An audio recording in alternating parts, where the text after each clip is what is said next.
Warrant మీద తీసుకుని మళ్ళీ 14 రోజులు రిమైండ్ పెట్టి ఇచ్చారు. వాటి గురించి అంటే ఇప్పుడు పట్టించుకునే పరిస్థితులు నేను లేనండి. ఆయన హెల్త్ చాలా డిటీరియరేట్ అయిపోయింది, వెయిట్ లాస్ ఉంది బాగా, అండ్ ఆల్సో యూరిన్ శాంపిల్స్ లో కీటోన్ బాడీస్ పాజిటివ్ వచ్చాయి మాకు. సో మేము దాని గురించి చాలా వరీ అవుతున్నాం. అవన్నీ లీగల్ టీమ్ అడగండి ఏమైనా ఉంటే. అంటే పోలీసులు నిబంధనలు గుర్తుంది అంటే పిటి వారెంట్ లో దాఖలు చేశారని చెప్పేసి తెలిసింది. అది ఇప్పుడు ఆ పీటీ వారెంట్లు అవన్నీ మేము ఛాలెంజ్ చేస్తామండి. ఇప్పుడు ఇదైతే 100% తప్పుడు కేసే, గతంలో తీసేసిన కేసే. మళ్ళా ఏదో తిరిగి తవ్వి ఏదేదో చేద్దామన్న ప్రయత్నం చేస్తున్నారు తప్ప అదేం లేదు. దీంట్లో కూడా సోమవారం కోర్టు వారు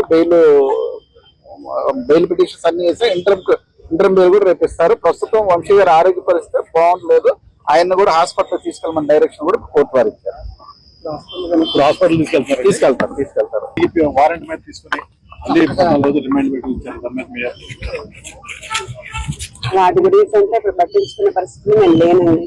ఆయన హెల్త్ చాలా డిటీరియరేట్ అయిపోయింది, వెయిట్ లాస్ ఉంది బాగా, అండ్ ఆల్సో యూరిన్ శాంపిల్స్ లో కీటోన్ బాడీస్ పాజిటివ్ వచ్చాయి మాకు. సో మేము దాని గురించి చాలా వరీ అవుతున్నాం. అవన్నీ లీగల్ టీమ్ అడగండి ఏమైనా ఉంటే. అంటే పోలీసులు నిబంధనలు గుర్తుంది అంటే పిటి వారెంట్ లో దాఖలు చేశారని చెప్పేసి తెలిసింది. అది ఇప్పుడు ఆ పీటీ వారెంట్లు అవన్నీ మేము ఛాలెంజ్ చేస్తామండి.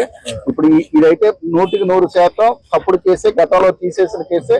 మళ్ళా ఏదో తిరిగి తవ్వి ఏదేదో చేద్దామన్న ప్రయత్నం చేస్తున్నారు తప్ప అదేం లేదు. దీంట్లో కూడా సోమవారం కోర్టు వారు బెయిల్ పిటిషన్స్ అన్ని వేస్తే ఇంటర్మ్ బెయిల్ కూడా రేపిస్తారు. ప్రస్తుతం వంశీ గారి ఆరోగ్య పరిస్థితి బాగుండలేదు. ఆయన కూడా హాస్పిటల్ తీసుకెళ్ళమని డైరెక్షన్ కూడా కోర్టు వారు ఇచ్చారు. హాస్పిటల్ తీసుకెళ్తారు. తీసుకెళ్తారు.